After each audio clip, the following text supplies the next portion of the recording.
प्रकाश जी ने जो गांव रोहनाथ के लिए और रोहनाथ गांव के हक के लिए जो अपनी जान दी है, ये तो हमने पल्ले गांठ मार लेनी चाहिए कि उनकी शहादत को हम किसी भी कीमत पर बेकार नहीं जाने देंगे। हम सरकार को भी झुकाएंगे और प्रशासन को भी हराएंगे। ये हमारा सबका संकल्प होना चाहिए। साथियों, सुसाइड नोट उन्होंने छोड़ा।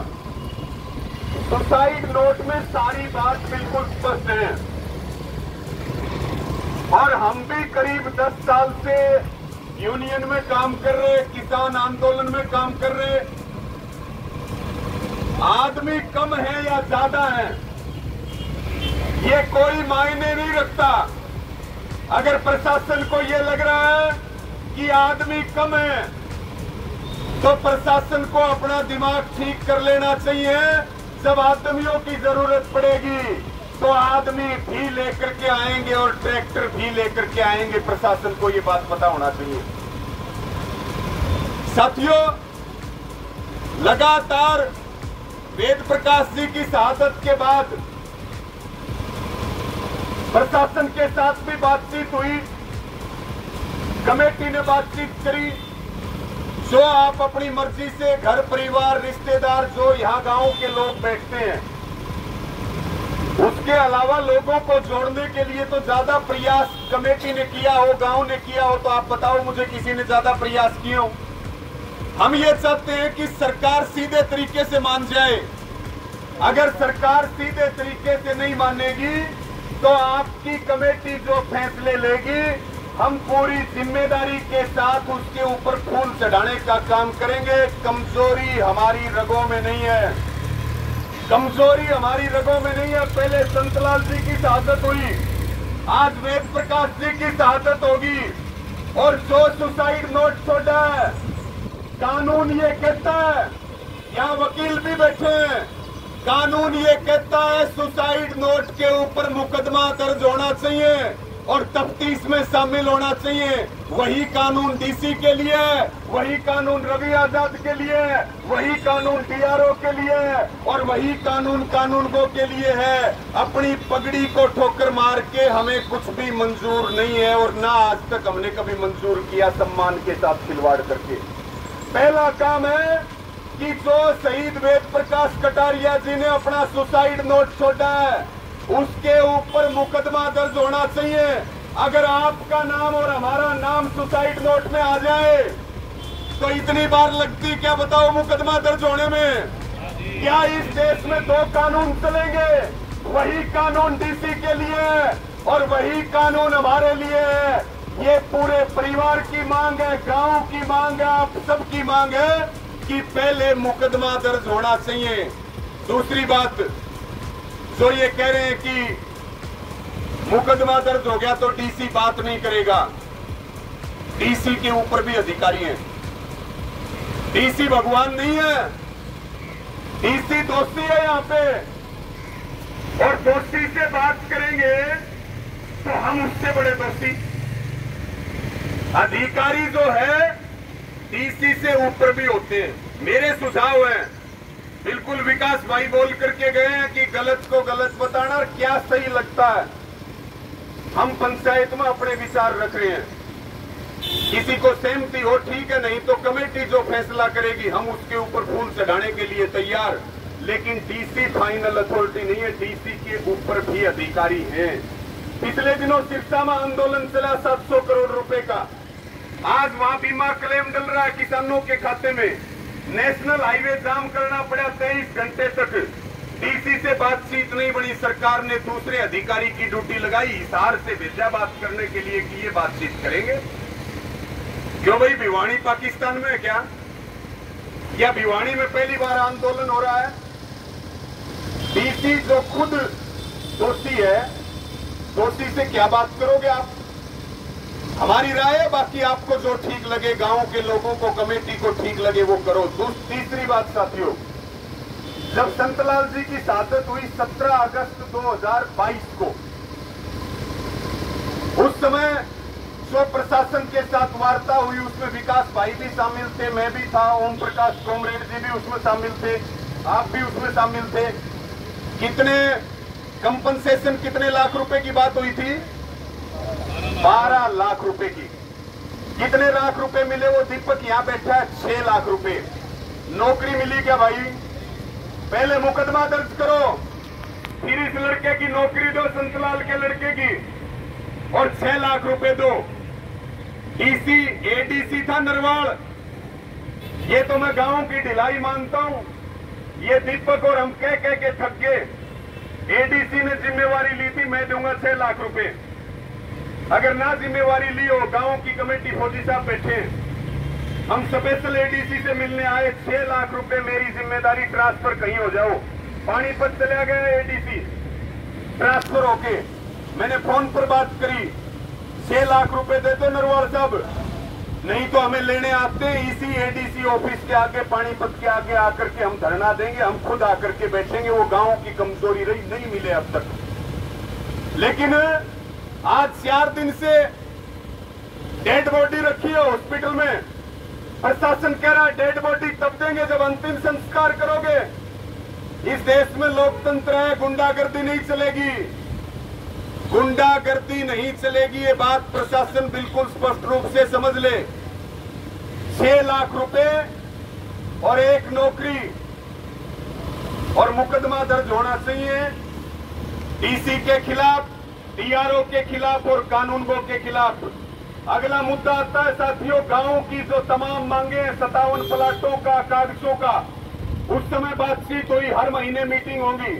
उस वार्ता में हमारे साथ धोखा हुआ। हमने प्रशासन के ऊपर भरोसा किया, लेकिन ना कंपनसेशन पूरा मिला, ना नौकरी मिली, ना जो गांव की मांगे थी उनके ऊपर काम हुआ। आज जो है, या तो ये तय कर लो कि भाई हमें तो जो है जल्दी है इसको निपटाने की, जल्दी है तो भाई इसको रफा दफा करो। बहुत तरीके हैं रफा दफा करने के। अगर हमारी रगों में खून बह रहा है, आप शहीदों के गांव रोहनाथ से हो, जिसको पूरा देश जानता है, सरकार से आपको, आपके साथ कितना भी अत्याचार करे, लेकिन आज भी आपके गांव के नाम से आप कहीं भी नाम लोगे, आपके गांव का सम्मान है आज भी पूरे देश में और पूरे हरियाणा में। और उस क्रांतिकारी गांव के लोग डीसी के आगे हाथ जोड़ेंगे, कंडीशन लगाएगा प्रशासन की, ये बात करोगे तो ये बात होगी। ये बिल्कुल गलत है साथियों। ये शहीद वेद प्रकाश जी की आत्मा के साथ हम जो है कुठाराघात करने का काम कर रहे हैं। एक एक बात उन्होंने लिखी है। अधिकारियों ने क्या कहा? तुम मुर्गे खाते हो, यहाँ बैठ करके तुम शराब पीते हो, तुम जो है मुर्गों की बात आई, यहाँ पे जो है ये 1 लाख रुपए मांगे गए कागजों के लिए, चक्कर कटवाए जाएं, मई से धरना चल रहा है, किसी को कोई फर्क नहीं पड़ता।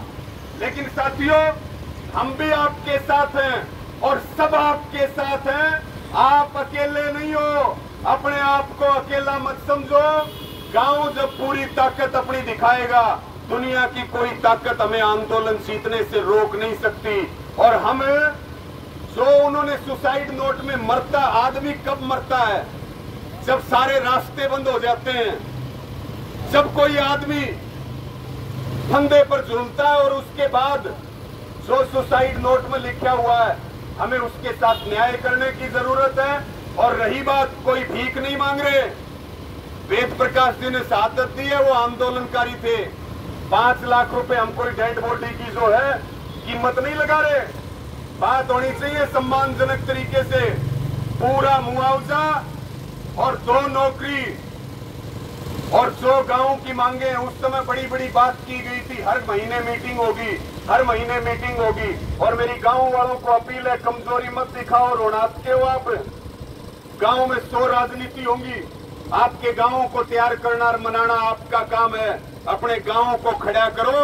आपका गांव खड़ा होगा तो गुहांड और पूरा जिला और पूरा हरियाणा आपके साथ खड़ा होगा।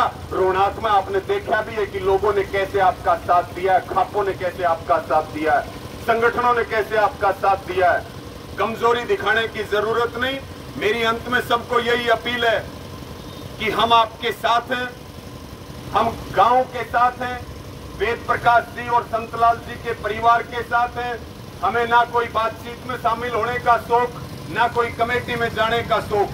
हम चाहते हैं कि न्याय मिलना चाहिए, उनको सच्ची श्रद्धांजलि मिलनी चाहिए। उसके लिए आप हमारी जो ड्यूटी लगाओगे, आप जहां भी हमें खड़ा करोगे, हम आपको खड़े मिलेंगे। किसी को डरने की जरूरत नहीं।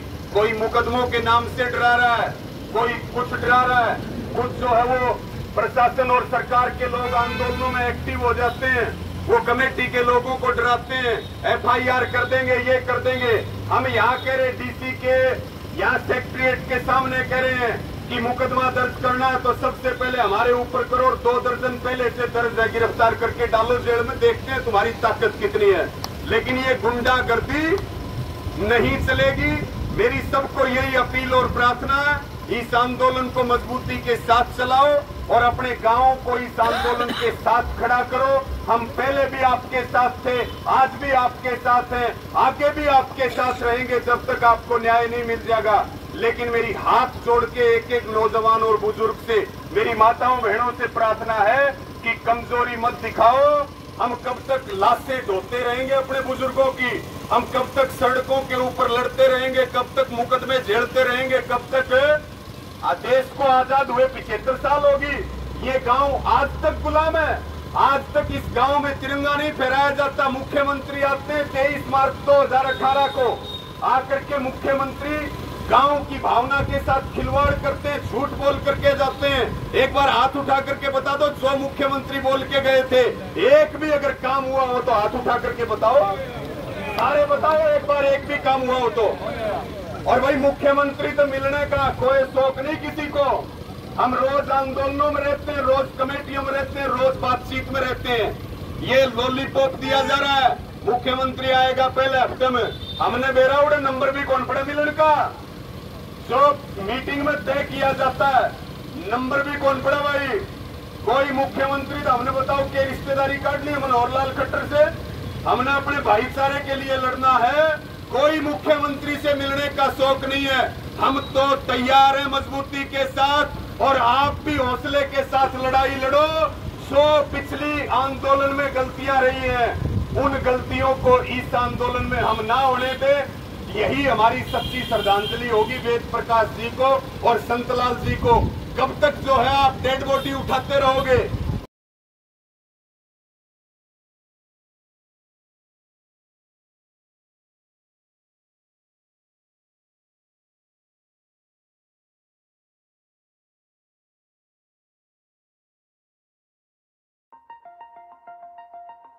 अरे वाह मोहन जी, घर का रेनोवेशन करा रहे हो, पर आपने फिटिंग अलमारी नहीं लगवाई।